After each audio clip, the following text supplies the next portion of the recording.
ಹೌದಾ, ಇರು ನೋಡೋಣ. ಇಂಟ್ರೆಸ್ಟಿಂಗ್, ನೋಡ್ಕೊಂಡು ಬರ್ತೀನಿ.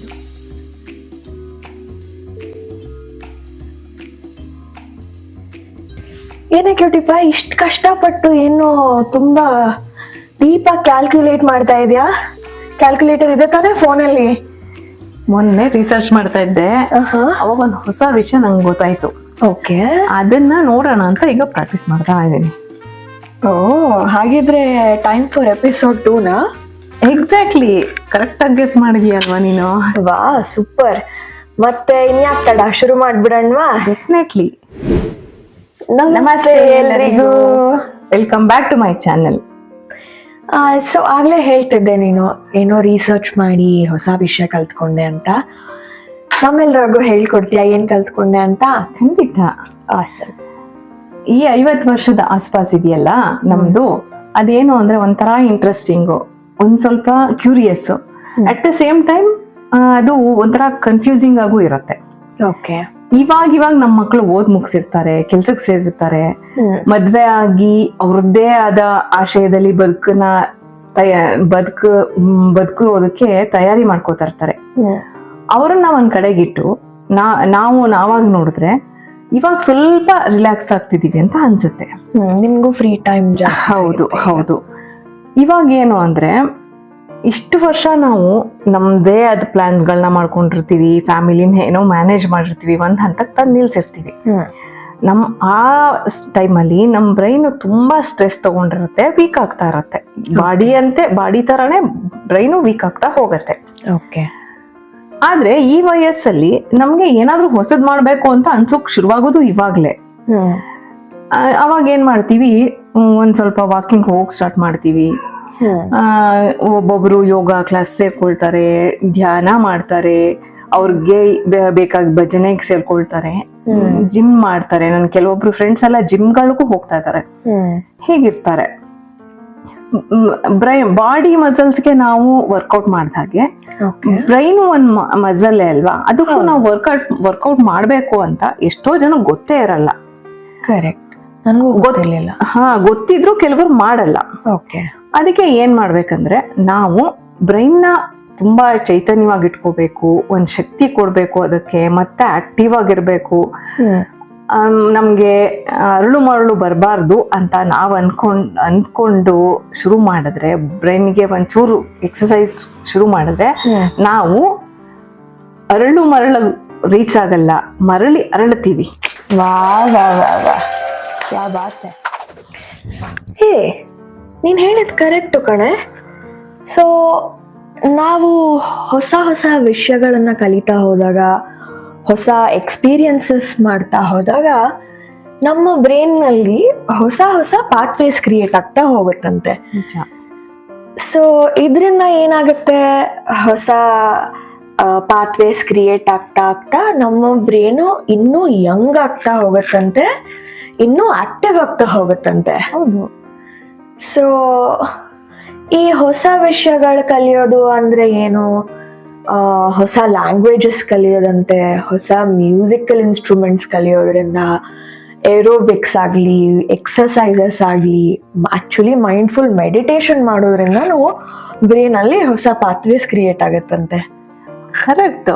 ಏನ್ ಗೊತ್ತಾ, ಈ ಬ್ರೈನ್ ನ ಕೆಪಾಸಿಟಿ ಇದೆಯಲ್ಲ, ಇದನ್ನ ನಾವು ನ್ಯೂರೋಪ್ಲಾಸ್ಟಿಸಿಟಿ ಅಂತ ಅಂತೀವಿ. ಓಕೆ. ಬರೀ ಇಷ್ಟಿಂದಾನೇ ಅಲ್ಲ, ಒಳ್ಳೆ ಫುಡ್ಡು, ಒಳ್ಳೆ ನಿದ್ದೆ, ಸೋಷಿಯಲ್ ಆಗಿ ಆಕ್ಟಿವ್ ಆಗಿರೋದು, ಮತ್ತೆ ಪಾಸಿಟಿವ್ ಥಿಂಕಿಂಗು, ಇವೆಲ್ಲದ್ರಿಂದನೂ ನಮ್ಮ ಮೆದುಳು ತುಂಬಾ ಆರೋಗ್ಯವಾಗಿ ಇರುತ್ತೆ. ಓಕೆ. ಹಾಗೆ ಇವಾಗ ಗೊತ್ತಾಯ್ತಲ್ವಾ ನಿನಗೆ, ಏನು ನಾವ್ ಯಾಕೆ ಬ್ರೈನ್ ಎಕ್ಸಸೈಸ್ ಮಾಡ್ಬೇಕು, ಏನು ಇದರಿಂದ ಉಪಯೋಗ ಅಂತ ನಿನಗೆ ಇವಾಗ ಗೊತ್ತಾಯ್ತು. ಎಸ್. ಆದ್ರೆ ನಮ್ಮಂತವ್ರಿಗೆ ಡೈಲಿ ಆಚೆ ಹೋಗೋಕೆ ಕೆಲವೊಂದ್ಸಲಿ ಆಗಲ್ಲ, ಸಿಚುಯೇಷನ್ಸ್ ನಮ್ಗೆ ಕೋಆಪರೇಟ್ ಮಾಡಲ್ಲ. ಕೆಲವೊಂದ್ಸಲಿ ಫಿನಾನ್ಷಿಯಲಿನೂ ಜಿಮ್ಮು ಅದು ಇದು ಅಂದ್ರೆ ಹೋಗೋಕ್ ಕಷ್ಟ ಆಗತ್ತೆ. ಆದ್ರೆ ಹಾಗಂತ ನಾವು ನಮ್ಮ ಬ್ರೈನ್ ನ ಚೆನ್ನಾಗಿ ಇಟ್ಕೊಳಕ್ ಆಗಲ್ವಾ ಅಂತ ಅಂದ್ರೆ, ಇವಾಗ ನಾನ್ ಹೇಳ್ಕೊಡೋದೇನ್ ಗೊತ್ತಾ, ಈ ಮನೆಯಲ್ಲೇ ಕೂತ್ಕೊಂಡು ಕೆಲವೊಂದು ಎಕ್ಸಸೈಸ್ನ ಮಾಡೋದ್ರಿಂದ ನಮ್ಮ ಬ್ರೈನ್ ತುಂಬಾ ಆಕ್ಟಿವ್ ಆಗಿರುತ್ತೆ. ಬಾ ಸೂಪರ್. ನಾನು ಕಲಿಬೋದಾ ಇದನ್ನ? ಓ ಡೆಫಿನೆಟ್ಲಿ, ಯಾರು ಬೇಕಾದ್ರೂ ಮಾಡ್ಬೋದು. ಬಟ್ ನೀನ್ ಸ್ವಲ್ಪ ಹೆಂಗಾಗಿರೋದ್ರಿಂದ ನೀನ್ ಬೇಗ ಮಾಡ್ತೀಯ. ನಾವು ಇವಾಗ ಪ್ರಾಕ್ಟೀಸ್ ಸ್ಟಾರ್ಟ್ ಮಾಡೋದ್ರಿಂದ ನಮಗ್ ಸ್ವಲ್ಪ ನಿಧಾನ ಆಗಬಹುದು. ನೋಡೋಣ, ಲೆಟ್ಸ್ ಸಿ. ಓಕೆ, ಆಲ್ರೆಡಿ ನಂಬಿಕೆ ಇವಳು ನನ್ನ ಮೇಲೆ, ನೋಡೋಣ. Let's see. ಓಕೆ, ಈಗ ಮೊದಲನೇ ಎಕ್ಸಸೈಸ್ ಏನ್ ಗೊತ್ತಾ? ಹೀಗೆ ಕೈ ಇಟ್ಕೊಂಡ್ರೆ ಓಕೆ, ಫಸ್ಟ್ ತಂಬ್ ಹೀಗೆ, ಈ ಕಡೆದು ಬಲ್ಗೈದು ಈ ಫಿಂಗರ್, ಹೌದು, ಮತ್ತೆ ಕ್ಲೋಸ್ ಮಾಡಿ. ಓಕೆ, ಆಪೋಸಿಟ್, ಈ ಕಡೆದು ಪಿಂಕಿ ಫಿಂಗರ್, ಈ ಕಡೆ, ಹೌದು, ಅದೇ ತರ ಮತ್ತೆ ಮತ್ತೆ ಕಂಟಿನ್ಯೂ ಮಾಡಬೇಕು ಹೀಗೆ. ಬಟ್ ನೋಡು, ನನ್ಗೆ ಈ ಬೆರಳು ಎದ್ದೇಳ್ತದೆ. ಆದ್ರೆ ಪ್ರಾಕ್ಟೀಸ್ ಮಾಡ್ತಾ ಮಾಡ್ತಾ ಈಗ ನನಗೆ ನಿನ್ನೆ ಮೊನ್ನೆಯಿಂದಾನೆ ನಾನು ಈಸಿಯಾಗಿ ಇಷ್ಟು ಮಾಡ್ತಾ ಇದ್ದೀನಿ. ಓಕೆ, ನನಗೆ ಗೊತ್ತಿಲ್ಲದೆ ಪ್ರಾಕ್ಟೀಸ್ ಆಗ್ತದೆ. ಸೊ ಫಾಸ್ಟ್ ಆಗಿ ಮಾಡ್ಬೇಕಾ ನಿಧಾನಕ್ಕೆ ಮಾಡ್ಬೇಕಾ? ಮೊದಲು ನಿಧಾನಾಗಿ ಮಾಡಿ ಪ್ರಾಕ್ಟೀಸ್ ಮಾಡಿಕೊಂಡು ನಾವು ಆಮೇಲೆ ಸ್ಪೀಡ್ ಮಾಡ್ಕೋಬೇಕು. ಡೈಲಿ ಇದನ್ನೊಂದು 3 ಮಿನಿಟ್ಸ್ ಮಾಡೋಣ. ಅವಾಗ ಪ್ರಾಕ್ಟೀಸ್ ಆಗ್ತಾ ಆಗ್ತಾ ನೀ ಚೆನ್ನಾಗಾಗತ್ತೆ. ನೋಡು, ನೀನ್ ಹೇಗ್ ಮಾಡ್ತಾ ಇದೀಯಾ, ನಾನ್ ಹೇಗ್ ಮಾಡ್ತಾ ಇದೀನಿ. But it's okay. ಇದೆಲ್ಲ ಪ್ರಾಕ್ಟೀಸ್ ಮಾಡೋಣ. ಫಸ್ಟ್ ಒಂದು ದಿವ್ಸಕ್ಕೆ 3 ನಿಮಿಷ ಇದನ್ ಮಾಡೋಣ. ನೆಕ್ಸ್ಟ್ ಇನ್ನೊಂದಿದೆ ಗೊತ್ತಾ, ಅದೇನು ಅಂದ್ರೆ ಸೆಕೆಂಡ್ ಎಕ್ಸರ್ಸೈಸ್. ಇದನ್ನ ಎಲ್ಲರೂ ಪ್ರಾಕ್ಟೀಸ್ ಮಾಡಿ ಫಸ್ಟ್. ನೋಡೋಣ, ನನ್ಗೇನೋ ಸರ್ಪ್ರೈಸಿಂಗ್ಲಿ ಚೆನ್ನಾಗಿ ಬರ್ತಾ ಇದೆ. ನಾನು ಹೇಳಿಲ್ವಾ ಹೆಂಗ್ ಬ್ರೈನ್ ನಮ್ದು ಸ್ವಲ್ಪ ಇನ್ನೊಂದು ವೀಕ್ ಅಷ್ಟೇ ಅಮ್ಮ. ನಾನು ನಿನ್ಗಿಂತ ಚೆನ್ನಾಗಿ ಮಾಡ್ತೀನಿ. ಕಾಂಪಿಟೇಷನ್ ಮಾಡೋಣ, ಕಾಂಪಿಟೇಷನ್ ಮಾಡೋಣ. Okay, so next second exercise. Second exercise ನಾನು ಅವತ್ತು ನೋಡಿದೆ. ಏನ್ ಗೊತ್ತಾ, ಇದು ಅಷ್ಟೇ, ಬ್ರೈನ್ ಲೆಫ್ಟ್ ಮತ್ತೆ ರೈಟ್ ಆಕ್ಟಿವ್ ಆಗಿ ಮಾಡೋಕೆ ಏನು ಅಂತ. ಓಕೆ, ಹೀಗೆ ಫಸ್ಟ್ ಯಾವ್ದಾದ್ರು ಒಂದು ಕೈಯಲ್ಲಿ 2 ಫಿಂಗರ್, ಈ ಕೈಯಲ್ಲಿ ಇನ್ನೊಂದು ಕೈಯಲ್ಲಿ 1 ಫಿಂಗರ್. ಓಕೆ, ಹೀಗೆ ಇಟ್ಕೊಳ್ಳೋಣ. ಹೀಗೆ ಮತ್ತೆ ಮುಚ್ಚಿದ್ರೆ ಈ ಕೈಯಲ್ಲಿ 2 ಫಿಂಗರ್, ಈ ಕೈಯಲ್ಲಿ 1 ಫಿಂಗರ್ ಆಗ್ಬೇಕದು. ಓಕೆ, ಸೊ ಸ್ವಿಚ್ ಮಾಡ್ಬೇಕು. ಓಕೆ, ಹಿಂಗ್ ಮಾಡ್ಬೋದಾ ನಾನು? ಹಾಗೆ ಇಲ್ಲ, ಫುಲ್ ಹೀಗೆ ಬಂದು ಫುಲ್ ಮುಚ್ಕೋಬೇಕು, ಪ್ರತಿ ಸರಿ ಮುಚ್ಚಬೇಕು. ಹೌದು, ಓಕೆ, ಹೀಗೆ ಯಾವ್ದು ಟೆಕ್ನಿಕ್ ಜಾಸ್ತಿ ಕನ್ಫ್ಯೂಸ್ ಆಗ್ಲಿ ಅಂತ. ಹೌದು, ನೀವು ಜಾಸ್ತಿ ಕನ್ಫ್ಯೂಸ್ ಆದಾಗ್ಲೇ ನೀವು ಅದ್ರ ಬಗ್ಗೆ ಇಲ್ಲ ನಾನು ಹೀಗೆ ಮಾಡಬಾರ್ದು ಅಂತ ಹೇಳಿದಾಗ ಹೊಸ ಇದು ಬರುತ್ತೆ. ಬ್ರೈನ್ ತಪ್ಪು ಮಾಡುತ್ತಲ್ಲ, ಅವಾಗಲೇ ಅದು ಚೆನ್ನಾಗಿ ಕಲಿಯುತ್ತೆ. ಆದ್ರಿಂದ ನೀವು ತಪ್ಪು ಮಾಡೋದೇ ನನಗೆ ಮುಖ್ಯ ಅನ್ಸುತ್ತೆ. ಇಲ್ಲಿ ನಾವು ಫಸ್ಟ್ ಟೈಮೇ ಸರಿ ಮಾಡಿದ್ರೆ ನಮ್ಮ ಬ್ರೈನ್ ಏನು ವರ್ಕ್ ಆಗಲ್ಲ, ಅದು ಆಟೋಮೆಟಿಕ್ ಆಗಿ ಅದೇ ಕಲ್ತ್ಕೊಂಡ್ಬಿಟ್ಟಿರುತ್ತೆ. ಅಂದ್ರೆ ಹೊಸದೇನು ಕ್ರಿಯೇಟ್ ಆಗಲ್ಲ ಅದರಲ್ಲಿ. ಓಕೆ, ಸೊ ನೀ ಹೇಳ್ತಿರೋದು ಟೆಕ್ನಿಕ್ಸ್ ಯೂಸ್ ಮಾಡಬಾರ್ದು, ನಾವು ಅದನ್ನ ಫುಲ್ ಮುಚ್ಚಿ ಫುಲ್ ಬಿಡಬೇಕು. 1 ಬೆರಳಲ್ಲಿ ಹೀಗೆ, 1 ಕೈಯಲ್ಲಿ 2 ಹೀಗೆ. ಓಕೆ, ಸೊ ನೀ ಹೇಳ್ತಿರೋದು ನಾವ್ ತಪ್ಪು ಮಾಡಿದಷ್ಟು ಒಳ್ಳೇದು ಇದ್ರಲ್ಲಿ. ಹೌದು, ನಿಜ. ಯಾಕೆ ಅಂದ್ರೆ ತಪ್ಪಾದ್ರೆ ಬೇಜಾರು ಮಾಡ್ಕೋಬಾರ್ದು, ಖುಷಿ ಪಡ್ಬೇಕು. ಯಾಕೆ ಅಂದ್ರೆ ತಪ್ಪು ಮಾಡಿದಾಗ ನಮ್ ಬ್ರೈನ್ ಕೆಲಸ ಜಾಸ್ತಿ ಆಗತ್ತಲ್ವಾ, ಆಕ್ಟಿವ್ ಆಗೋಕೆ ಹೆಲ್ಪ್ ಮಾಡತ್ತದು. ಓಕೆ, ಸೊ ಅದ್ ನಾವ್ ತಪ್ಪು ಮಾಡಿದ ತಕ್ಷಣ ನಮ್ಮ ಕೈ ಮಸಲ್ಸ್ ಎಲ್ಲ ಕನ್ಫ್ಯೂಸ್ ಆಗ್ಬಿಟ್ಟು ಆ ಹಳೆ ಪಾತ್ವೇಸ್ ನ ಬ್ರೇಕ್ ಮಾಡಿ ಹೊಸ ರೂಟ್ಸ್ ತಗೊಳತ್ತೆ. ಹೌದು, ಅದೇ ನಮಗ್ ಬೇಕಾಗಿದ್ದಲ್ವಾ. ನ್ಯೂರೋಪ್ಲಾಸ್ಟಿಕ್. ಹೌದು, ಈಗ ಇನ್ನೊಂದ್ಸಲಿ ನೋಡ್ಕೋ. 2 ಹೀಗೆ, ನನ್ ಮಿಕ್ಕಿದ ಫಿಂಗರ್ಸ್ ಓಪನ್ ಆಗ್ತಾ ಇದೆ. ನೋಡು, ನಾನು 2 ಮಾಡಿದೆ. ಬಟ್ ಇದನ್ನ ನಾನು 3 days ಇಂದ ಮಾಡಿ ಮೊದ್ಲು ನಿನ್ಗಿಂತಾನು ಕೆಟ್ಟದಾಗ ಮಾಡ್ತಾ ಇದ್ದೆ. ಇವಾಗ ನೋಡು ಎಷ್ಟೋ ಬೆಟರ್. ಈಗ್ಲೂ ಸರಿ ಇಲ್ಲ, ಬಟ್ ಓಕೆ. ಹೀಗೆ ಕಾಂಪಿಟೇಷನ್ ರೆಡಿನಾ? ನೋಡೋಣ, ಮಾಡಕ್ ರೆಡಿ. ನೋಡು, 30 seconds, ಲೆಟ್ಸ್ ಗೋ.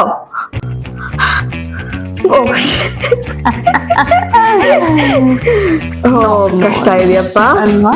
ನೋಡು, ನಾನು ಸಿಕ್ಕಾಬಟ್ಟೆ ಮಿಸ್ಟೇಕ್ ಮಾಡ್ತೀನಿ. ನಾನೇನ್ ಮಾಡ್ತಾ ಇದೀನಿ ನನ್ಗೆ ಗೊತ್ತಿಲ್ಲ, ಆಮೇಲೆ ವಿಡಿಯೋ ಮುಗಿದ್ಮೇಲೆ ನೋಡ್ತೀನಿ. ಓಕೆ, ಸಾಕು, ಇದು ಪ್ರಾಕ್ಟೀಸ್ ಮಾಡೋಣ. ಓಕೆ, ಇದು ಒಂದಾಯ್ತಾ? ಇನ್ನೂ ಒಂಚೂರು ಸ್ವಲ್ಪ ಇವತ್ತು ಇನ್ನೂ ಒಂದ್ ಕಲ್ತ್ಕೊಂಡ್ಬಿಡೋಣ. ಆಯ್ತಾ? 3 ಪ್ರಾಕ್ಟೀಸ್ ಮಾಡೋಣ. ಓಕೆ, ನೆಕ್ಸ್ಟ್ ಟೈಮ್ಗೆ ಇನ್ನೊಂದ್ ಸ್ವಲ್ಪ ಮಾಡರೇಟ್ ಆಗಿರೋದು ಹೋಗಿ ಈಸಿ ಆಗುತ್ತೆ. ಓಕೆ, ಇದು ಇವಾಗ ಇನ್ನೊಂದು ಸಿಂಪಲ್ ಆಗಿರೋದು ಹೇಳ್ಕೊಡ್ತೀಯ? ಇವತ್ತು ಒಂದ್ ಸ್ವಲ್ಪ ಸಿಂಪಲ್ ಆಗಿರೋದೇ ಹೇಳ್ಕೊಡ್ತೀನಿ. ಸಿಂಪಲ್ ಅಂತ ಅನ್ಬಿಟ್ಟು ಇದನ್ನೇ ಕಷ್ಟದ ಹೇಳ್ಕೊಡ್ತಾ ಇದೀರಾ? ಇಲ್ಲ, ಇವಾಗ ನೋಡು, ಹೀಗೆ ಇಟ್ಕೊಂಡಿರ್ತೀವ ಈ ಬೆರಳುಗಳಲ್ಲಿ. ಇದು ಈ ಬೆರಳು, ಇಲ್ಲಿ ಈ ಬೆರಳು. ಓಕೆ, ಸೊ ರಿಂಗು ಅಲ್ಲ ಥಂಬ್ ಫಿಂಗರ್ ಮತ್ತೆ ಪಾಯಿಂಟಿಂಗ್ ಫಿಂಗರ್ ಒಂದ್ ಕೈಯಲ್ಲಿ, ಕಿರುಬೆರಳು ಮತ್ತೆ ತೋರ್ಬೆರಳು. ಎಸ್, ಪಿಂಕಿ ಫಿಂಗರ್ ಮತ್ತೆ ಥಂಬ್ ಫಿಂಗರ್ ಇನ್ನೊಂದ್ ಕೈಯಲ್ಲಿ. ಹೌದು, ಅಷ್ಟೇನಾ? ಮಾಡೋದ? ನೋ ನೋ ನೋ, ವೇಟ್ ಮಾಡು. ಹೀಗೆ ಬಂದ್ಮೇಲೆ ಹೀಗೆ ಆಲ್ಟರ್ ಮಾಡ್ಕೋತಾ ಹೋಗ್ಬೇಕು.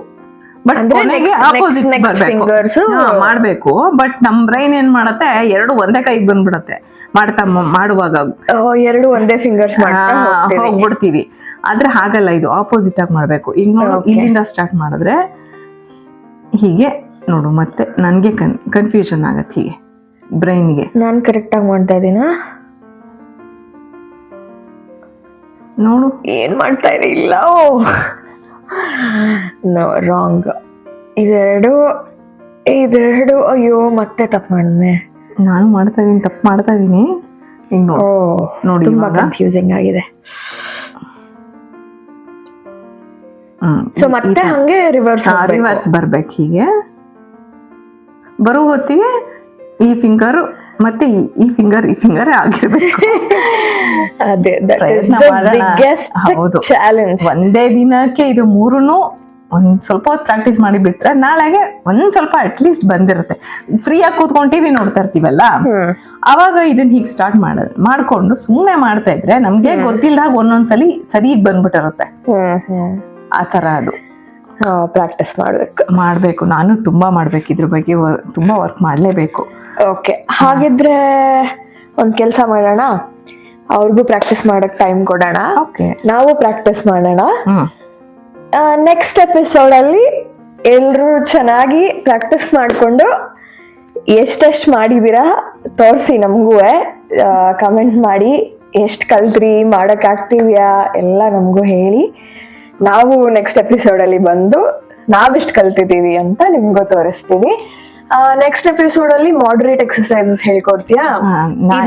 ಪ್ರಾಕ್ಟೀಸ್ ಮಾಡೋಣ, ಮಾಡಿ ಒಂದ್ ಲೆವೆಲ್ ಬಂದ್ವಿ ಅಂತ ಅನ್ಸುತ್ತೆ. ನೆಕ್ಸ್ಟ್ ಲೆವೆಲ್ ಕಷ್ಟದಕ್ಕೆ ಹೋಗೋಣ. ಅಷ್ಟಕ್ ಮೊದ್ಲು ಯಾರು ಪ್ರಾಕ್ಟೀಸ್ ಬಿಡಬೇಡಿ, ಡೈಲಿ ಮಾಡಿ, ತುಂಬಾ ಒಳ್ಳೇದಿದು. ನೀವು ಮಾಡ್ತಾ ಇರಿ, ಮತ್ತೆ ಸಿಗೋಣ, ಆಯ್ತಾ?